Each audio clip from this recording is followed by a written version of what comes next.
Relato 1. O repórter Daniel e o necrotério abandonado.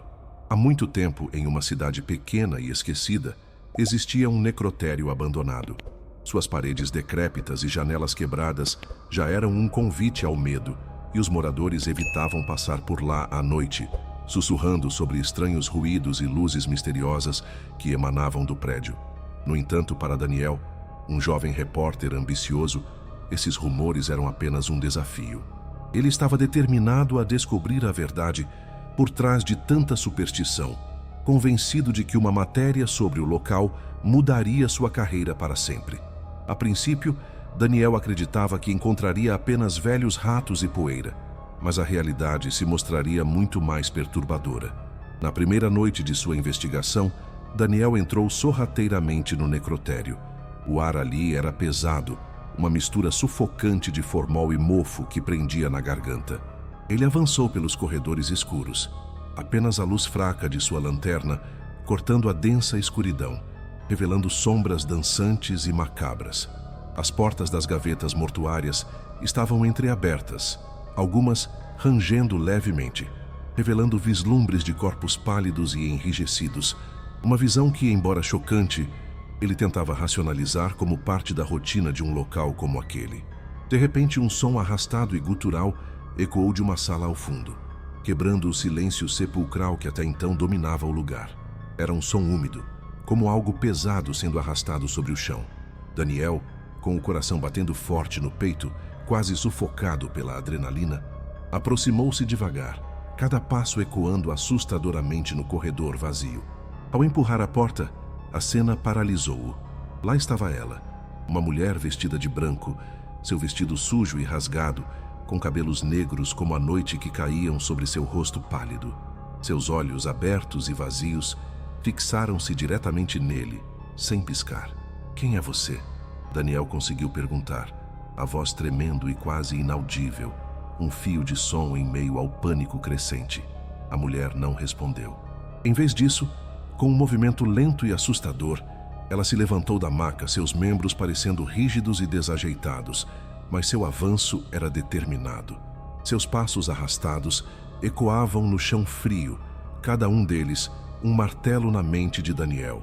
Ele recuou instintivamente, batendo nas gavetas mortuárias atrás de si, o metal frio e enferrujado contra suas costas. A mulher continuava a avançar, seus olhos vazios e inexpressivos fixos nele, uma presença gélida e inumana. Daniel tropeçou e caiu no chão úmido e frio, sentindo o cheiro de morte ainda mais forte. Foi então que ele notou um brilho fraco e sinistro em uma de suas mãos, uma faca ensanguentada. O horror o atingiu em cheio. A mulher estava prestes a atacá-lo. Em um reflexo desesperado, Daniel rolou para o lado, escapando por pouco do golpe mortal que rasgou o ar onde sua cabeça estava segundos antes. Ele se levantou cambaleante e correu pelos corredores escuros, ouvindo os passos arrastados e incessantes atrás de si, o som da faca raspando no chão. Finalmente, ele chegou à saída, arrombando a porta e mergulhando na noite gelada. Nunca mais ele voltou ao necrotério abandonado, mas as imagens da mulher de branco, seus olhos vazios e a faca ensanguentada assombraram cada um de seus sonhos e vigílias pelo resto de sua vida. Relato 2. O Dr. Eduardo e a noite no necrotério. O Dr. Eduardo, um patologista forense experiente, havia dedicado anos de sua vida ao necrotério da cidade. Ele estava acostumado com a visão dos corpos, com os cheiros pungentes e com a solidão que permeava o lugar. Uma rotina que havia se tornado quase uma segunda natureza. No entanto, havia algo diferente naquela noite, uma sensação inexplicável de quebra na normalidade. Era uma madrugada chuvosa, e o necrotério estava mais silencioso do que nunca. Um silêncio opressor que parecia absorver qualquer som. O Dr. Eduardo estava examinando o corpo de uma mulher idosa que havia falecido em casa. Ele abriu a gaveta da maca e começou a fazer os cortes habituais, imerso em seu trabalho minucioso. Foi então que ele ouviu um som vindo de outra sala, um arrastar de pés, lento e pesado, como se alguém estivesse caminhando arrastadamente pelo corredor. O doutor Eduardo franziu a testa, confuso, e olhou ao redor, mas não viu ninguém. Atribuiu a um cansaço ou à sua imaginação e voltou sua atenção para o corpo na maca, retomando seu trabalho. Mas o som persistiu e agora parecia mais próximo, mais nítido. Ele podia ouvir respirações pesadas e gemidos abafados, como se alguém estivesse lutando para respirar. A curiosidade e um crescente calafrio na espinha o levaram a decidir investigar. Pegou uma lanterna de mão e saiu da sala de autópsias. O corredor estava escuro. Apenas a luz fraca e bruxuleante das lâmpadas fluorescentes iluminava o caminho em um tom esverdeado e doentio. Ele seguiu o som, que parecia vir de uma das gavetas do necrotério. A gaveta estava entreaberta e o Dr. Eduardo sentiu um arrepio gélido percorrer sua espinha quando a luz da lanterna revelou o que estava dentro. Era o corpo da mulher idosa que ele havia examinado minutos atrás, mas que agora estava sentada na maca, os olhos vazios e leitosos fixos nele, um sorriso macabro e sem vida contorcendo seus lábios. O médico recuou em choque, seus pés parecendo pesados e presos ao chão, mas algo o impedia de sair da sala. Uma força invisível o mantinha ali. A mulher começou a falar com uma voz rouca, sussurrante e arrastada, como folhas secas sendo varridas pelo vento. Você não deveria estar aqui, doutor. Este é o nosso lugar agora. O Dr. Eduardo tentou mover seus lábios para gritar, para pedir ajuda, mas nenhuma palavra saiu. O chão frio do necrotério parecia sugar sua energia. A mulher continuou, sua voz ganhando uma intensidade assustadora. Todos os médicos que passaram por aqui nos pertencem. Você vai nos pertencer para sempre. Enquanto ela falava, o médico sentiu um aperto gelado no peito, como se suas entranhas estivessem sendo espremidas. Lentamente a figura da mulher idosa se levantou da maca. Seus movimentos eram lentos e dolorosos, mas ela se aproximava, estendendo as mãos em sua direção, as unhas longas e amareladas. O peso do terror paralisou o Dr. Eduardo, mas um último lampejo de instinto de sobrevivência o fez reunir forças. Com um grito abafado, ele conseguiu se soltar, correndo desesperadamente pelo corredor escuro até a saída do necrotério, sem olhar para trás. Desde aquela noite, o Dr. Eduardo nunca mais foi o mesmo. Ele deixou o necrotério e nunca mais retornou, mas as memórias daquela madrugada chuvosa assombraram seus sonhos e sua mente acordada. Ele se recusava a falar sobre o que aconteceu, mas os rumores se espalharam pela cidade, dizendo que o necrotério estava assombrado pelos espíritos daqueles que passaram por suas mesas de autópsia. Alguns moradores, até hoje, evitam a área à noite, com medo de encontrar as almas perdidas que vagam pelos corredores vazios. Relato 3. O detetive Alex Martins e a Ordem dos Renascidos. Há muito tempo, em uma pequena cidade esquecida no interior, outro necrotério abandonado, semelhante em sua aura de pavor, se destacava. Suas paredes descascadas e as janelas quebradas davam ao lugar uma aparência sinistra. Os moradores evitavam passar perto dele, alegando ouvir sussurros e gemidos vindos das profundezas do prédio. O detetive Alex Martins, conhecido por resolver casos difíceis, estava intrigado com esses rumores.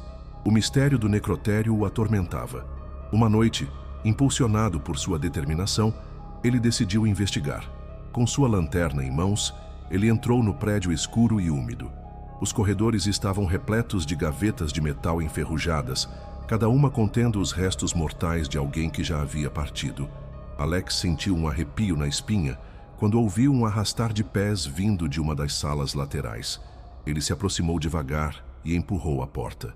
Lá estava ela, uma mulher pálida vestindo um vestido branco manchado de sangue, com os olhos vazios, mas, incrivelmente, ela ainda respirava. Alex ficou sem palavras. Como alguém poderia estar viva em um necrotério? A mulher abriu a boca e sussurrou com uma voz fraca e assustadora. Eles me trouxeram de volta.